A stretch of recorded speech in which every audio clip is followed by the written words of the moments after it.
Welcome to all student. आप देख रहे हैं गेज एंड सक्सेस पॉइंट और आज हम करेंगे 12th बिजनेस स्टडी का चैप्टर 8.2। हमारे चैप्टर का नाम है टेक्निक्स ऑफ कंट्रोलिंग। आज हमारा इसका 4th लेक्चर है और इसके अंदर हम पढ़ेंगे मॉडर्न कंट्रोल टेक्निक के बारे में आज हम स्टडी करेंगे। तो हम स्टार्ट करते हैं। उससे पहले आप चैनल को सब्सक्राइब कर दें और बेल आइकन दबा दें और लाइक का बटन भी दबा दें। तो आज का हमारा टॉपिक देखते हैं इसमें क्या है। देखो, जो मॉडर्न टेक्निक है, कंट्रोल की मॉडर्न टेक्निक है, उसमें 6 टाइप की टेक्निक्स आती है। ठीक है, उसमें से हमने 4 जो टेक्निक है, 1st से 4th टेक्निक हम कौन से लेक्चर में कर चुके? 3rd लेक्चर में कर चुके। और पहले और दूसरे लेक्चर के अंदर हम ट्रेडिशनल टेक्निक के बारे में पढ़ चुके हैं।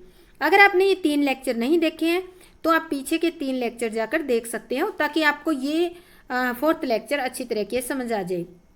तो जो मॉडर्न टेक्निक है उसके अंदर कंट्रोल करने की 6 टेक्निक आती है, जिसमें से 4 हमने कर ली 3rd लेक्चर में। आज हम इसके अंदर पढ़ेंगे जो हमारी लास्ट, इसके अंदर 2 टेक्निक आती है हमारी। इसका नाम है हमारा कार्यक्रम रेखा चित्र विश्लेषण या प्रोग्राम नेटवर्क एनालिसिस। तो आज इसके बारे में हम डिटेल से स्टडी करेंगे। और ये बता दूं कि ये मैं आर.के. सिंगला की बुक से आपको टीच कर रही हूँ। तो देखो, इसके अंदर क्या होता है, इस पद्धति के अंतर्गत 2 मिलती जुलती नियंत्रण प्रणालियों का प्रयोग किया जाता है। वैसे तो ये 5वीं है, पर इसके अंदर 2 होगी आगे। तो इस कारण से टोटल कितनी मानी जाती है? 6 मानी जाती है मॉडर्न टेक्निक। इनका निर्माण किस तरह से है, वर्णन हम करेंगे। सबसे पहला है कार्यक्रम मूल्यांकन एवं समीक्षा प्रणाली, programme evaluation and review technique. इसको पर्ट के नाम से जाना जाता है, ऐसे लिखा जाता है हिंदी में ऐसे लिखा आएगा पर्ट, और इंग्लिश में PERT। इसके कई बार 1 नंबर में फुल फॉर्म आ जाती है पर्ट, और एक दूसरी है हमारी संक्रमक मार्ग। ये मार्ग है संक्रमक मार्ग पद्धति, यानी कि क्रिटिकल पाथ मेथड, CPM।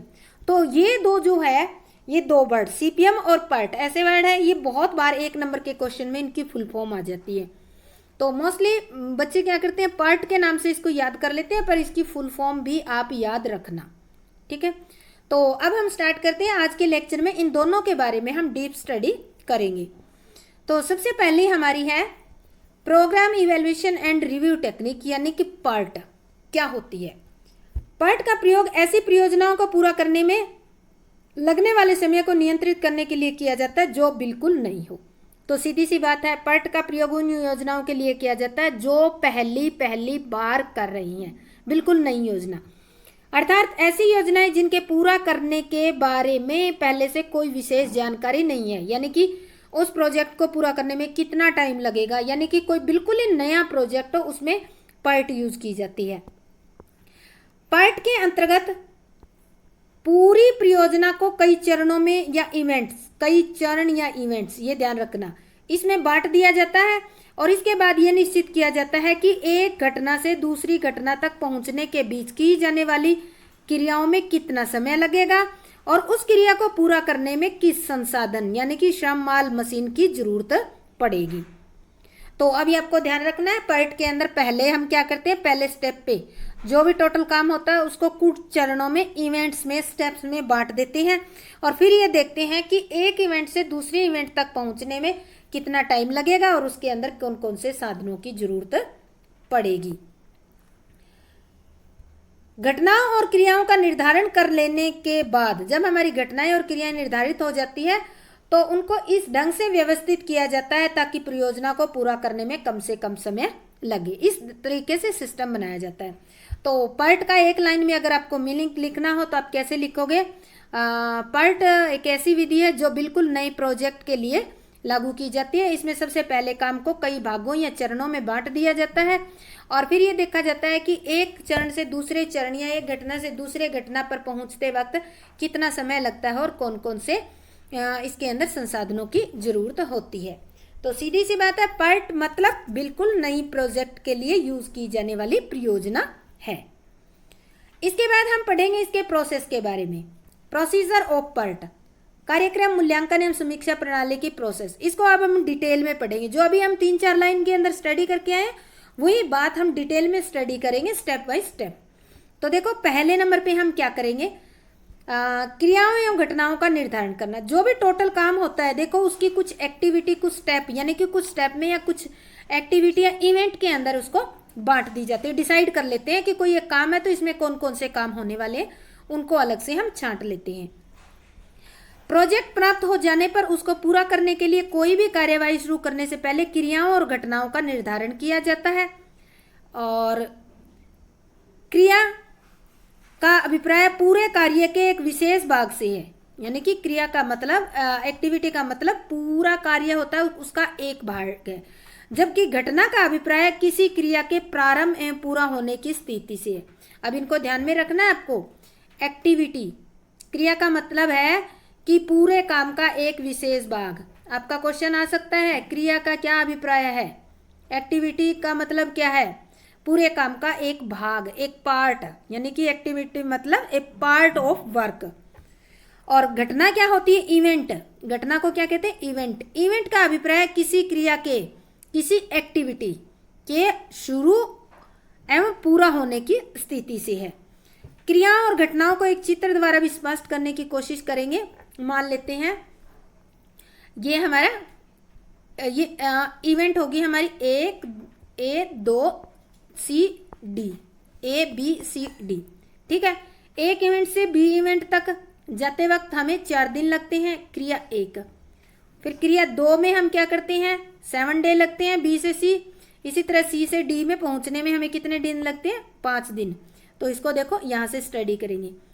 दिए गए चित्र में A, B, C तथा D घटनाएं हैं। अब ध्यान से दोबारा देखो क्या है, A, B, C, D 4 क्या होगी आपकी, इवेंट होगी, ठीक है। और 1, 2 तथा 3 क्रियाएं हैं। क्रियाएं कौन कौन सी है, ये क्रिया है। आप इवेंट के बीच में क्रिया करोगे, यहाँ पे क्रिया करके ही आप इवेंट को स्टार्ट करोगे। स्टार्ट करने के बाद क्रिया करोगे और क्रिया करते करते आप उस इवेंट को कंप्लीट करोगे। तो अब हम पढ़ते हैं इसको।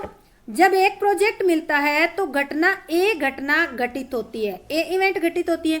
इसके बाद पहली क्रिया को पूरा करने में 4 दिन लगते हैं, फिर बी घटना घटित होती है और इस प्रकार ये क्रम आगे तक चलता रहता है और आपकी चारों इवेंट कंप्लीट हो जाती है और 3 क्रियाएं होती है। तो अब देखते हैं हम इसमें ऐसी क्रिया जो दूसरी क्रियाओं के पूरा होने के बाद ही किया जा सकता है। यानी कि अब आपको ये देखना है कि कई ऐसी क्रियाएं होती है जो दूसरी क्रियाओं के पूरा होने के बाद ही होती है। एग्जाम्पल लेते हैं हम, कोई भी एग्जाम्पल ले सकते हैं। जैसे छत डालने का काम दीवारों के पूरा होने के बाद ही होगा। तो दीवार क्या है, एक अलग से क्रिया है और छत डालना अलग से है। तो छत डालने की क्रिया जो है दीवार पूरा होने के बाद ही होगी।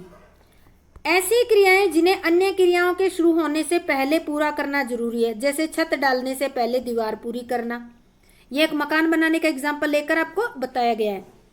ऐसी क्रियाएं जिन्हें अन्य क्रियाओं के साथ साथ करना जरूरी है, जैसे निर्माण सामग्री, जैसे कि आप रेती, सीमेंट, मसाला वगैरह जो खरीदते हैं, ये सरिया वगैरह, तो ये काम आप साथ साथ भी कर सकते हैं।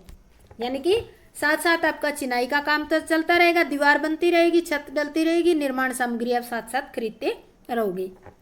4th आता है ऐसी क्रियाएं जिन्हें स्वतंत्र रूप से किया जा सकता है, जैसे भवन निर्माण के साथ साथ लकड़ी का काम, जैसे कि खिड़की दरवाजे उनका साइज दे दिया तो साइड में कारपेंटर जो है आपके लकड़ी के खिड़की दरवाजे भी बनाता रहेगा, तो स्वतंत्र काम चलता रहता है। सेकंड, अब हम क्या करेंगे, अब हम इनका चार्ट बनाएंगे। चार्ट, क्रिया और घटनाओं की संख्या का निर्धारण हो जाने के बाद उनको एक चार्ट द्वारा दिखाया जाता है ताकि उनका क्रम स्पष्ट दिखाई दे। इस चार्ट को नेटवर्क या रेखा चित्र कहा जाता है। 3rd में हम करेंगे समय के 3 अनुमान, 3 एस्टीमेट टाइम। क्योंकि पार्ट का प्रयोग बिल्कुल नई परियोजना में किया जाता है, इसलिए प्रत्येक क्रिया में लगने वाले समय के बारे में अनिश्चितता बनी रहती है। तो समय की अनिश्चितता का सामना करने के लिए विभिन्न परिस्थितियों में समय के 3 अनुमान लगाए जाते हैं। और ये परिस्थितियां कौन कौन सी होगी? जैसे सबसे अच्छी स्थिति, बेस्ट कंडीशन, नॉर्मल कंडीशन और वर्स्ट कंडीशन। अर्थात यह निश्चित कर लिया जाता है कि विभिन्न क्रियाओं को पूरा होने में अलग अलग परिस्थितियों में कितना कितना समय लग सकता है। इसके बाद तीनों अनुमानों के आधार पर एक चित्र की सहायता से चार्ट तैयार किया जाता है, समय एवरेज समय निकाला जाता है। इसको एवरेज समय निकाला जाता है। इसके बाद आता है संक्रमक मार्ग का निर्धारण। संक्रमक यानी कि determining the critical path. Critical path का मतलब होता है ऐसा रास्ता जिसमें सबसे ज्यादा समय लगता हो। जैसा कि स्पष्ट है कि बड़ी योजनाओं का पूरा करने के लिए एक ही समय पर अनेक क्रियाएं करनी होती है और एक दूसरे पर निर्भर सभी क्रियाओं को एक क्रम में रख दिया जाता है। इस प्रकार विभिन्न क्रियाओं के समूह वाले कई मार्ग बन जाते हैं और यह मार्ग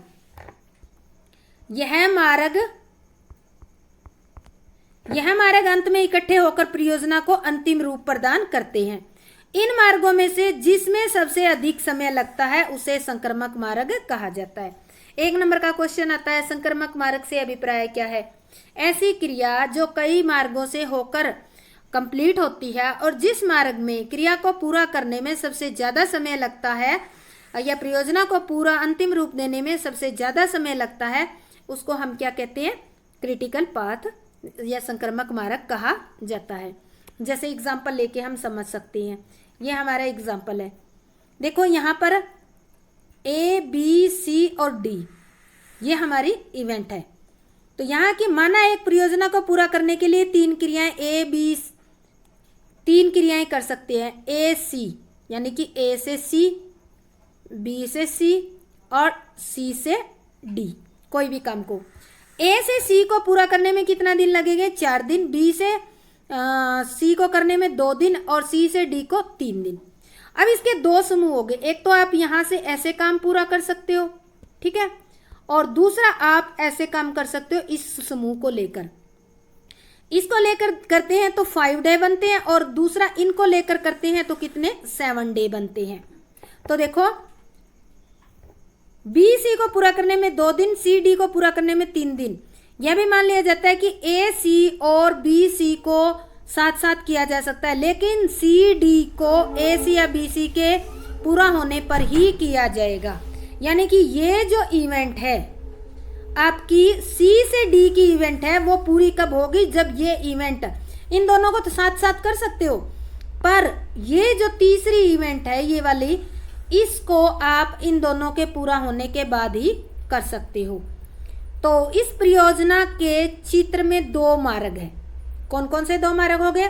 A C D यानी कि ये मार्ग हो गया एक तो, इसको दोबारा दिखाती हूँ। एक तो ये मार्ग हो गया A C D, पहला मार्ग हो गया, और दूसरा ये मार्ग हो गया B C D। तो देखो इसमें कितने दिन लगते हैं? 7 डे, और इसमें कितने लगते हैं? 5 डे। जबकि A C D में 7 डे लगते हैं और B C D में 5 डे लगते हैं। तो यहाँ A C D जिसमें ज्यादा दिन लगे, A C D को संक्रमक मार्ग कहा जाएगा, क्योंकि इसमें दूसरे मार्ग की अपेक्षा ज्यादा समय लगता है। यहाँ यह स्पष्ट कर देना जरूरी है कि संक्रमण मार्ग निश्चित करना क्यों आवश्यक है। संक्रमण मार्ग यह दर्शाता है कि परियोजना को पूरा होने में अधिक से अधिक कितना समय लगेगा। क्रिटिकल पाथ के निर्धारण से यह निर्णय भी लिया जा सकता है कि कौन कौन से मार्गों में संसाधनों को उठाकर इस महत्वपूर्ण मार्ग को पूरा मार्ग। Example of part. अब हम पार्ट जो हमारी टेक्निक है उसको एक एग्जाम्पल लेकर समझने की कोशिश करेंगे। तो पार्ट की संपूर्ण प्रक्रिया को निम्न उदाहरण की सहायता से स्पष्ट करेंगे। यानी कि एक एग्जाम्पल, कई बार आ जाता है कि पार्ट की जो टेक्निक है उसको आपको एक्सप्लेन करना विद एग्जाम्पल, तो ये उसी के लिए एग्जाम्पल लेकर हम इसको एक्सप्लेन कर रही हैं। मान लीजिए कोई कंपनी एक नई छोटी कार का निर्माण करना चाहती है। कार बनाने का एग्जाम्पल ले रही हम।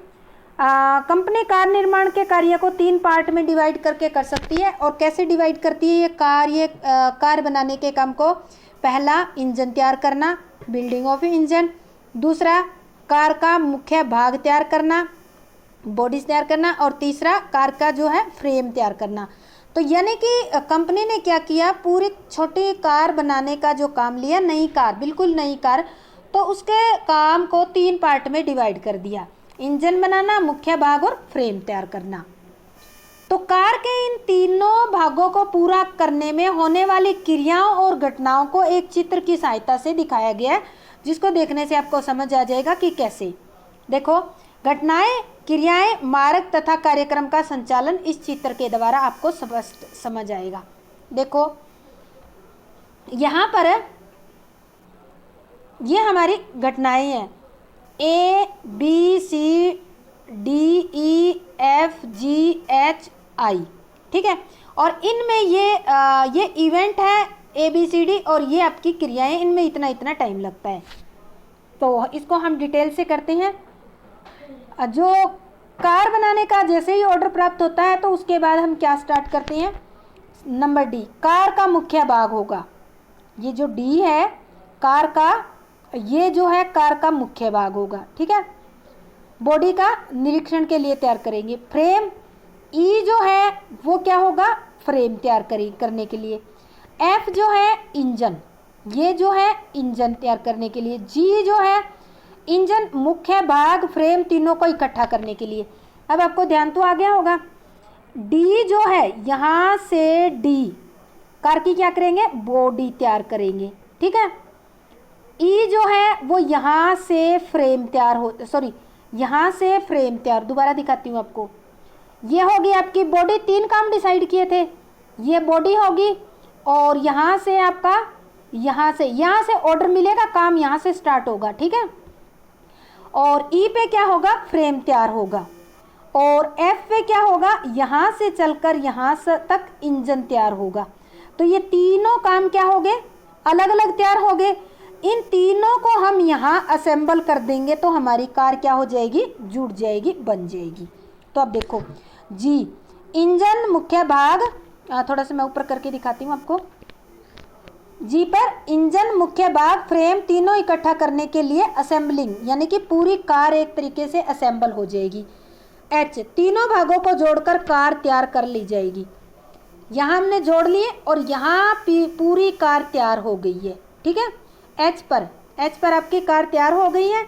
इसके बाद देखो H के बाद आता I, कार का निरीक्षण हो गया और लदान के लिए तैयार है।